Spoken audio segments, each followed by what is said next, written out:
All right. So we want to put this Q&A together. This is all RV related stuff. We put this message out there to you guys and got a bunch of questions, and we're just going to kind of answer these questions that you guys had about our RV travels. Here's a question. Now that you've been in the RV for a while, would you still buy an RV, or would you go with something that you could tow, sort of like an Airstream? What do you think about that, Tambi? No, I would not get a travel trailer. What we've thought is to get something smaller like a Sprinter van and then tow a small like teardrop behind it so that Ben and I can sleep in the Sprinter van and then Molly would have kind of the teardrop as her own little area. What we've learned with the RV is that it's just really big and we can't get into as many secluded places as we would like to get to. It's pretty well set up for boondocking, but it's hard to access a lot of the really good boondocking places and roads and such as that. But specifically pertaining to the trailer, I don't know. One of the reasons we went with this RV is we already had the car. You know, and we figured we could find one good deal on the RV and then we'd be done. Whereas if we were going to do the trailer and, you know, a good truck to pull it, you know, we would have to go shopping for, you know, the tow vehicle and the trailer, and it'd be tough to find two really good deals to make it work.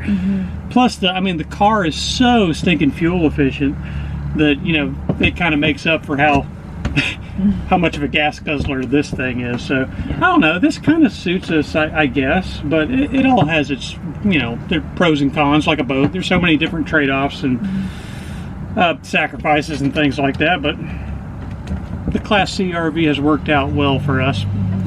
Let's see, here's another one. Traffic versus storms. I guess that means like which one is worse, Tambi? Traffic is by far more dangerous, in my opinion. Yeah, what do you think, Molly?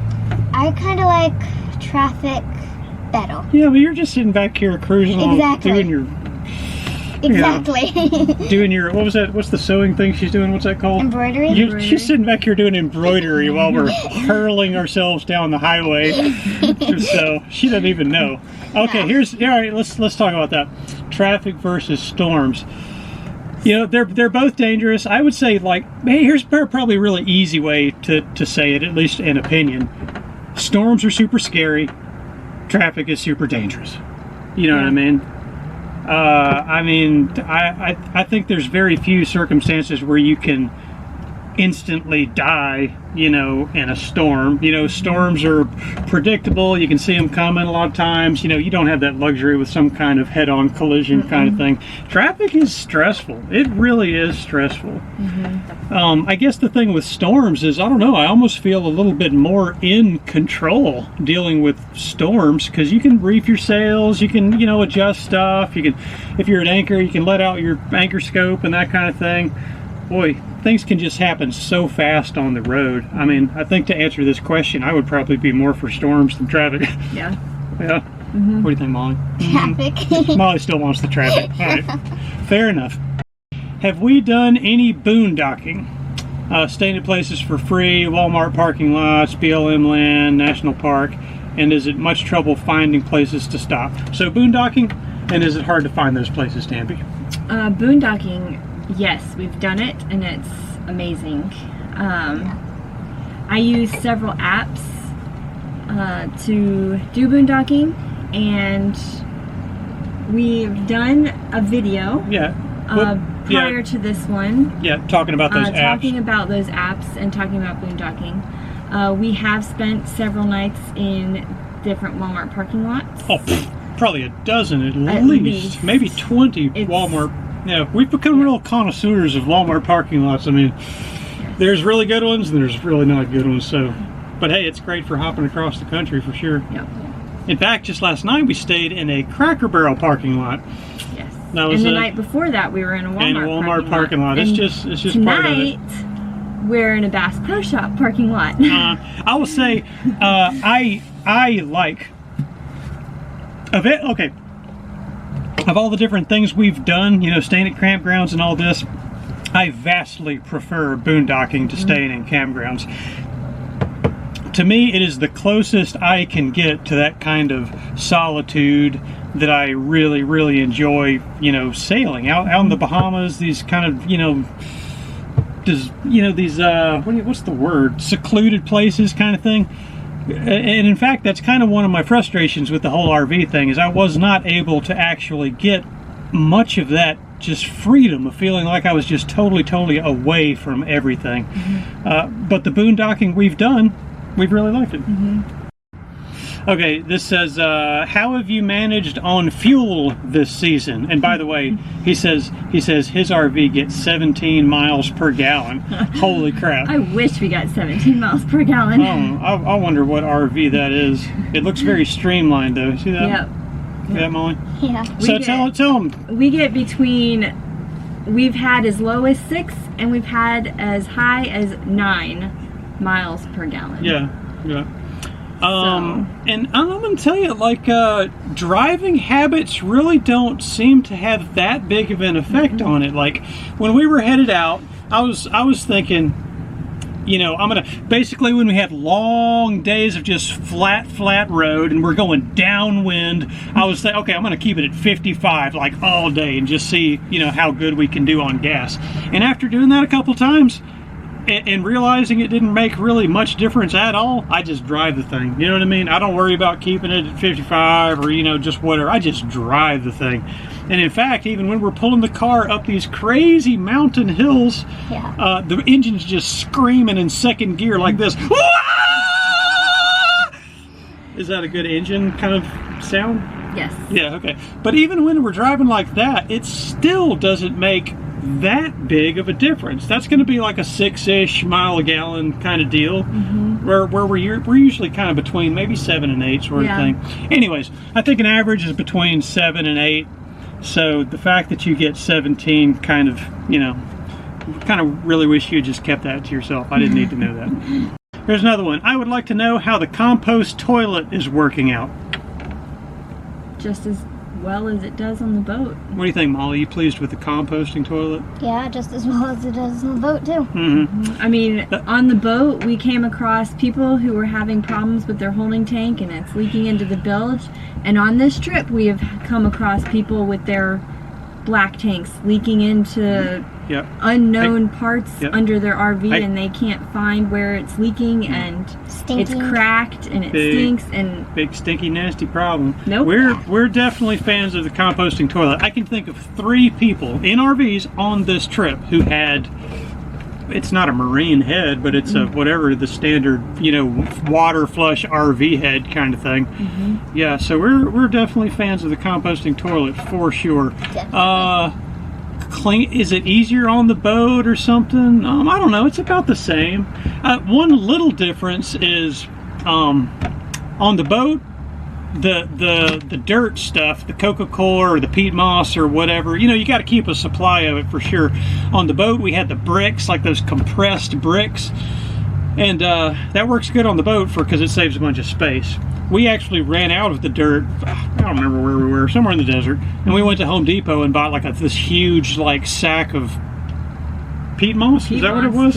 And it works fine. It's a gigantic bag, which wouldn't have made any sense at all in the boat because we wouldn't have had the room for it, but that's what we've been using here for the last couple months, peat moss, and it works fine, all the same, no difference. We ran out at Mountain Meadows. Oh yeah, we ran out at a place called Mountain Meadows in New Mexico. Yep. Okay, is there anything we've learned in the RV that will enhance our boat experience when we get back to the water? Anything we've learned on this trip that'll help us when we get back on the water? I don't think so. In a lot of ways, I almost feel like this is way easier than the boat. Yeah, I'm trying to think of some takeaways. I mean, I brought things from the boat to the RV. Like packing things and storage ideas and composting toilet. The composting toilet, the different pots and pans that we use solar is setup. The same that I use on the boat. So I don't think I've really learned anything that I didn't already know from the boat. Wish we had a better answer for that. I don't have a good answer for that because I haven't. Like even these cushions we're sitting on here. Tambi learned to sew cushions like this from the boat project. So yeah, we brought a lot more over to the boat than I think we'll take from the RV to the next boat, right? Yeah. And then he also said, Molly, how do you like your penthouse? I like it. Yeah. Do you like it better than your quarter berth in the boat? You do have a little more room, I think, right? Yeah, I can squeeze back there in my toy area. Yeah, in your little toy closet. Yeah. We'll be talking more about boat stuff, coming up here. But one of the main boats we have in mind, if we end up getting that, Molly will have it'll be a tremendous upgrade in Molly's penthouse. So more info coming up on that. Do we have a favorite meal that we've eaten on this trip? I got an answer. I do too. What do you got, Molly? Tacos. Tacos is always an ongoing favorite for us. Tacos. No, I got to tell you about this. Okay, I don't know where this idea came from, but it's we call them turbo wraps. Oh. Yeah, where'd that even come from? It's a tortilla. It's a tortilla, turkey, cheese, pepperoni, spinach, banana pepper, mayonnaise, ranch, salt and pepper, and sriracha. And mustard. Oh yeah. And sriracha. Anyways, it's just like this. It's almost like a turkey sandwich kind of spicy thing with sriracha, but for some reason we call them turbo wraps. That's been really good on this trip. That's favorite lunch. I came up with the name turbo wraps because they are turbo. They're super. Super wraps? Yeah. Okay. Let's see. Are we going to miss Bert when we get our next boat? I will miss Bert, but I do not think it will be as emotional as I was to get rid of the sand flea. What do you think, Molly? I will miss your RV. Not as much as sand flea, though. Yeah. Let's see. I mean, I'm going to miss parts of it. Probably in particular because I put so much work into getting it ready. When you invest all this time and energy, you do kind of get attached and that kind of thing. But I am going to be much more happy to be rid of the RV than I am going to miss it, for sure. Where with sand flea, it was a very, very bittersweet thing. With this, I'm going to be mostly happy when it's gone. This, it's not fuel efficient. It's annoying to drive down the road. It's real noisy and everything's like shaky, rattly and all this stuff. The seat's super uncomfortable. Yeah, the seat's not great. But once we get where we're going and we're set up, it's like, no, we have air conditioning, we have heater, we have electricity, we got this nice table, we got a full kitchen, we got our nice room in the back compared to what we had in the boat. So there's definitely pros and cons. There's certain things I'm going to miss, but overwhelmingly it's going to be nice to be moving on from old Bert. How's the PC working out? The PC's working great. I mean, we've been using it to make all these videos you've been watching. It's much faster, than the old Mac was. Which your other question is, do I regret not getting another Mac? Yes and no. Ideal. I actually prefer like the style of the Mac and the menus and just how intuitive it feels. There's a lot that I like about the Mac, but the problem is I can get 3 times the editing horsepower from a similarly priced PC as I can from a Mac. So that's really what it is. It's just, as far as editing goes, the best bang for your buck is just PCs, or at least in my opinion it is. But yeah. Let's see, which one is more stressful as an overall transportation style, RVing or boating? What do you think, Molly? Which one's more stressful? None. Neither? They're both about the same? Okay, yeah. What do you think, Tambi? RVing. Definitely. Want to elaborate? Yeah, okay, so just like we talked about before, just the traffic and the driving to get from place to place. It's been me 100% planning where we're going, and sometimes I don't have a place, and it's stressful to not know where you're going. She really worries she's not going to have a place for that night. Yeah. And then we're going to be just stuck, right? Is that the fear? Yeah. Okay. A lot of places, they're first come, first serve, so you may get there after driving all day and not have a spot, and then you have to find another place. But comparing RV to boating, RV, like just the boating. lifestyle, I guess. Which one is more stressful to you, the RV lifestyle or the boating lifestyle? Probably the RV lifestyle. It's faster. Boating is just so much slower and relaxing. Yeah, I agree. There's something I want to say about this. I'm not sure if anybody has asked it, so I'm gonna say it right here. Okay, you said stressful. For me, RV, way stressful. I mean, everything's happening so much faster on the road, and in my mind you're thinking, you're passing people on the road, on a 2-lane road, and you're both going 60 miles an hour. I mean, and you're passing each other, there's like 2 feet between your cars, you know what I mean? All it takes is a squirrel or a text or dropping coffee in your lap or anything like that for somebody to come over into your lane, and that's it. I mean, I can't think of any similarly quickly, out of control, devastatingly dangerous, similar thing in a boat. Things just happen so much more slowly. RVing feels safe, but is more dangerous. Sailing feels scarier, but is actually safer. I think that's kind of the bottom line, at least our opinion on it. You know what I mean? Would you stay off the water and continue RVing? No. No.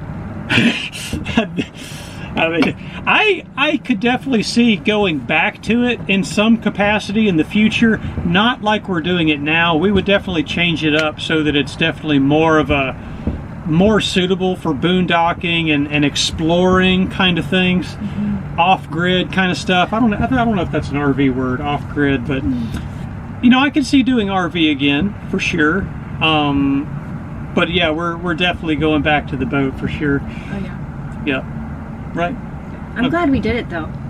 It's been an amazing trip. Yeah, We've seen listen. some really awesome things. Yeah, and I've, as cynical as I've been and all the stupid jokes I've made along the way, I'm glad that we've done it too. I really am. I mean, I've seen all kinds of things that I would never have seen if it were not for that woman,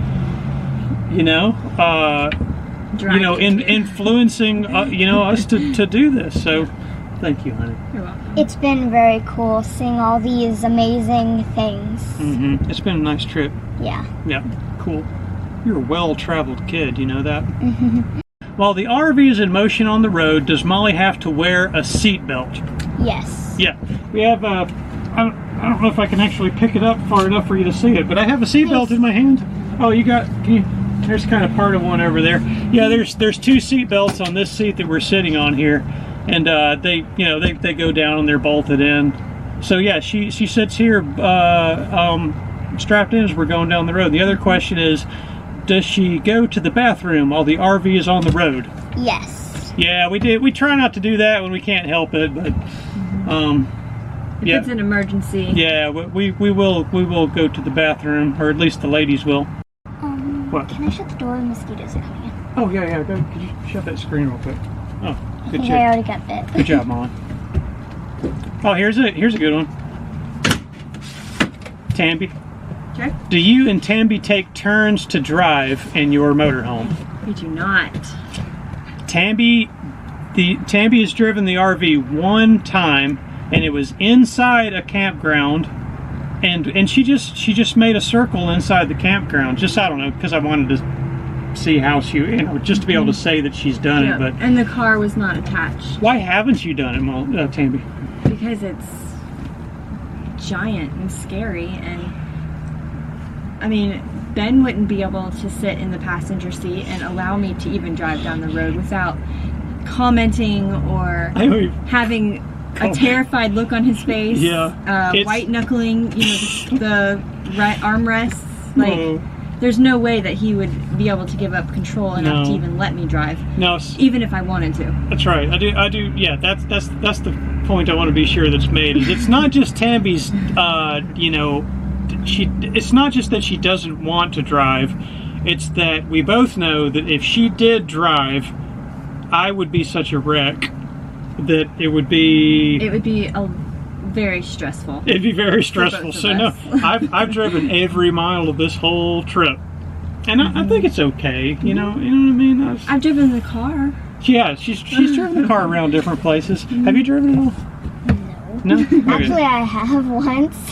The RV? Not the RV or the car. I drove the truck at Grammy's house, remember? Oh, yeah, don't tell them about that one.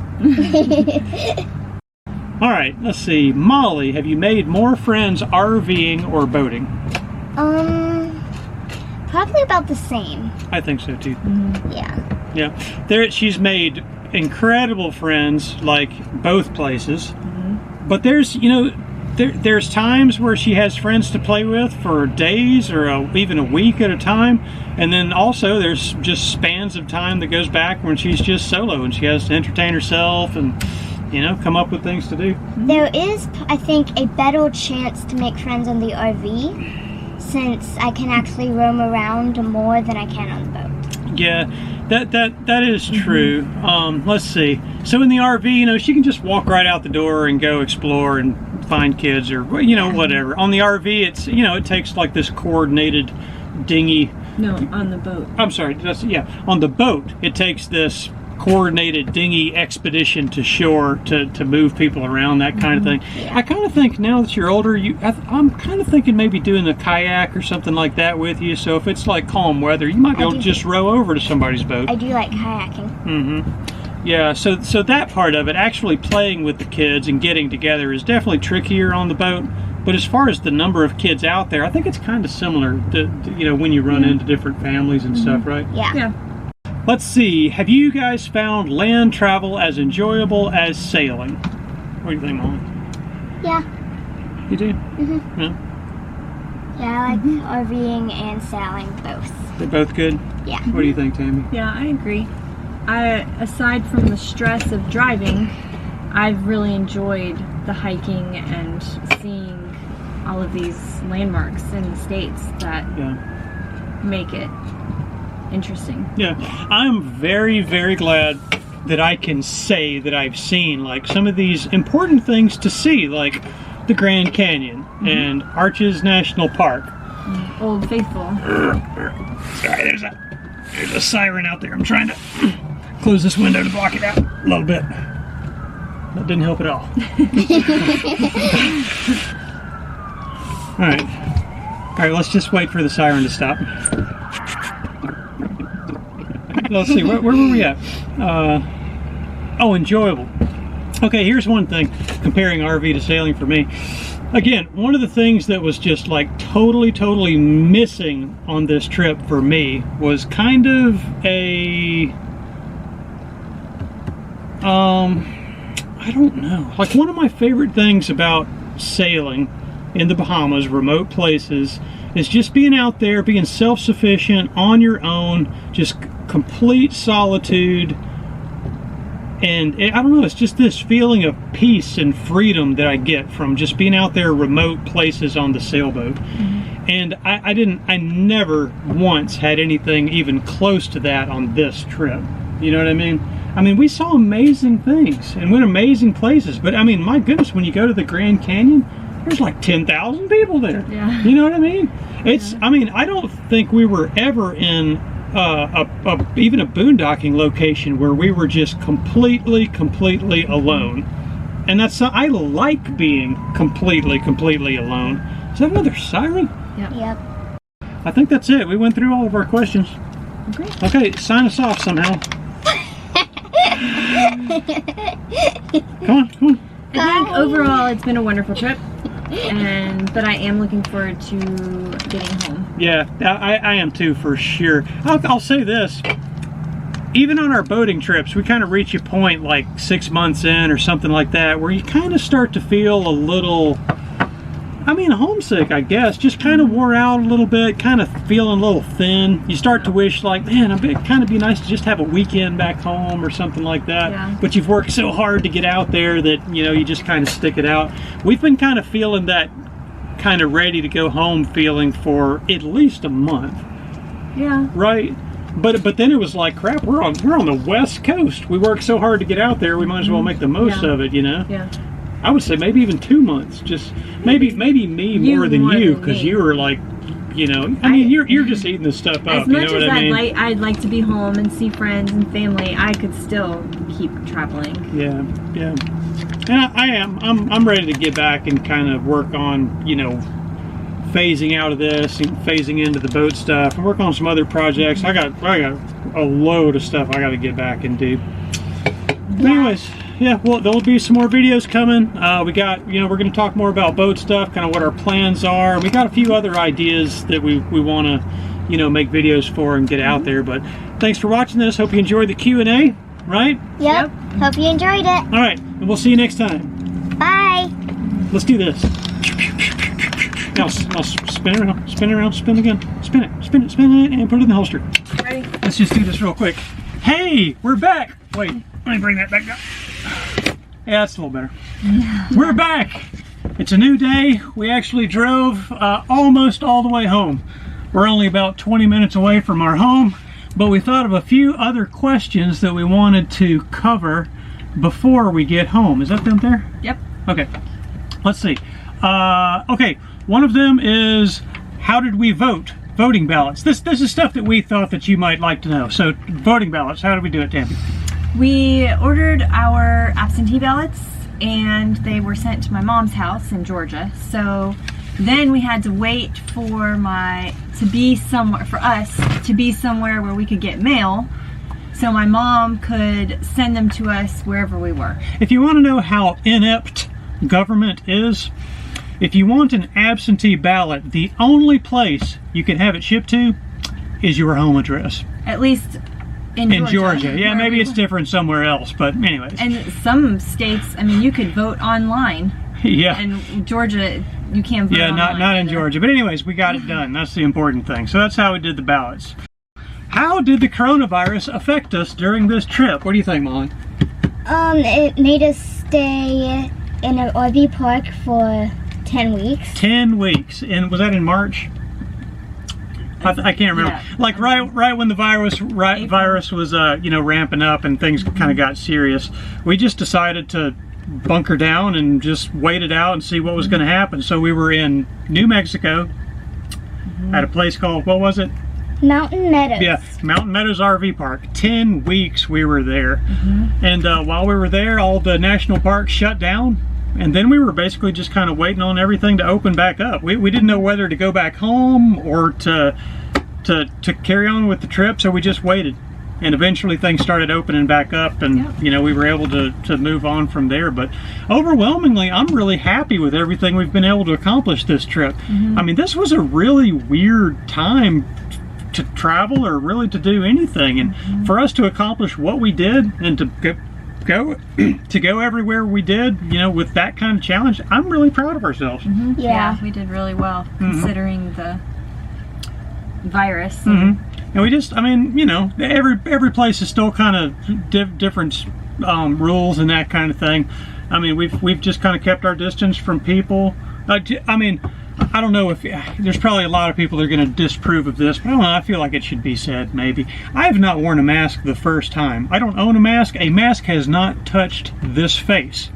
Nope. But I'm also not going anywhere where there's, you know, people. I'm not going around people, so it's not like I'm like spreading germs or anything like that. Yeah. Tambi and Molly, they're the ones that have handled like the grocery shopping when we've needed to go in the store, but overwhelmingly we've just done the grocery pickup. Yeah, the pickup things from Walmart, or there's lots of, almost all grocery stores do that now, especially after the coronavirus. But that's what we've done for you know, groceries and that kind of thing. How about gas prices? What's the range of gas prices that we saw on this trip? The lowest we saw was like, what, $1.17? In the middle of the whole virus thing, when gas prices really went down, I saw $1.17. Oh man, that was crazy. But generally speaking, gas prices are like around, I don't know, $1.80, $1.90. And then what's the highest one we saw? It was over $2. Oh, over $3. Over $3 in California. The answer is $3.68. That's the highest I saw. So like basically double, you know, what a lot of places are, but kind of, I guess, around $2 is what we saw for most of this trip, which was great, really. I mean, as far as that's one thing that kind of made this a great time to travel, was the gas prices have really been Low. great. I mean, they've been low. Yeah. So Yeah. good timing on that. Definitely wasn't planned, but hey, it worked out in our favor. Best and worst roads. Let me tell you the states that have the worst roads. All of them. I'm just kidding. That's just a bad joke. I don't know. I've been really impressed with these, the roads in Mississippi, Alabama, and Georgia. It's like, holy cow, the roads have really been great. The roads on the West Coast were generally good too, but I think the worst roads were like in the Four Corners states, I think. Specifically, like Arizona was pretty bad. Utah got worse. Especially around the Salt Lake City area. Yeah, Salt Lake City was just the interstate nuts. was just horrible. And then, like, I feel like the worst roads we saw on this trip was actually in Colorado. Yeah. Because we're like driving down the road, about to come into Colorado. Tambi's getting her camera ready for the Colorado sign. She takes a picture of the sign, and then we cross the Colorado line. Right? I mean, it was like instantly like bad roads. Now, I gotta say, this is like, obviously we've sampled a very small portion of the roads on this trip. That, this is just an opinion, but I kind of feel like the worst roads we saw was in Colorado. I remember one road in Texas. Yeah. That one was pretty bad too. There's bad roads all over the place, but generally speaking, like, we're talking about interstate kind of things. And we came through Oklahoma and Arkansas on the way here. Holy moly, those were just generally bad the whole way too. Anyways, we a while ago I had somebody ask about the roads, so I wanted to mention about those are kind of our experiences with the roads. Favorite places. Molly, did you have a favorite place that really stuck out to you on this trip? I really liked Arches National Park. That was a cool one. I think that was my favorite one. Tammy? Well, I didn't get to see as much of Arizona as I originally wanted because we were stuck in New Mexico with the virus for so long. But of the states that we did see a lot of, I think Utah was probably my favorite. It was very diverse. It had a lot of it's desert, mountains, water. It had everything, and it was beautiful. And then my next favorite was probably the Washington, Oregon coast. Yeah, and that's my answer. My favorite place for this whole trip, I think, was the Olympic Peninsula in Washington. It seemed like there were the least amount of people there. It seemed the most kind of raw and natural landscape. You know what I mean? The temperatures were awesome. I mean, it was super comfortable. I mean, it was just beautiful. I really like that Olympic Peninsula. I from what we saw of the Pacific Northwest, I really like it up there a lot, honestly. Let's see, worst drivers. This is another one of those questions where there's bad drivers everywhere. I mean, there's just bad drivers all over the place. It is a minor miracle. No, let me rephrase. It is a major miracle that we made it all the way across to the West Coast and all the way back in one piece and not being taken out by some horrible driver along the way. However, we were reminded just today where the very, very worst of all the drivers are, and it is, and I regret to say, in Atlanta. Yeah. Head and shoulders below, above. I don't know, maybe that's not a good phrase for it, but anyways, yeah, Atlanta has like the worst drivers. I mean, they are just a different kind of insane down there. Yeah. You know what I mean? Yeah. Like, I mean, we've been through some big cities along the way, all kinds of big cities, and I don't know, it just it seemed like a more controlled experience, even though it was kind of tense at times. But, you weren't just expecting somebody to clean your clock at any moment like you are when you're going through Atlanta. It's just insanity. Yeah. People are zipping in and out of different lanes. Like, you get over into a left lane so that you can let people on the on-ramp on, and then nobody lets you back over in the right lane. They keep going around you in the right. That's like one of my biggest pet peeves. Do not pass us on the right side. It's like ridiculous. Tambi gets fired up. Like, why you would pass on the right side is beyond me. I don't understand. She's definitely she's got a pet peeve there for sure. How do we end on a high note? We've talked about like worst roads and worst drivers. How do we end on a high note here? Stay tuned. We got lots more stuff coming. We got some new exciting things we're getting into. Well, not new, kind of getting back into some old exciting things, but I think it's stuff that overwhelmingly our audience will approve of. Let's just put it that way. All right. Thanks for watching. See you next time. See you next time. Oh, let's do the gun thing again. Okay. Okay, shoot it, Molly. Shoot. Shoot. Okay. Okay. Now spin it. Spin and holster.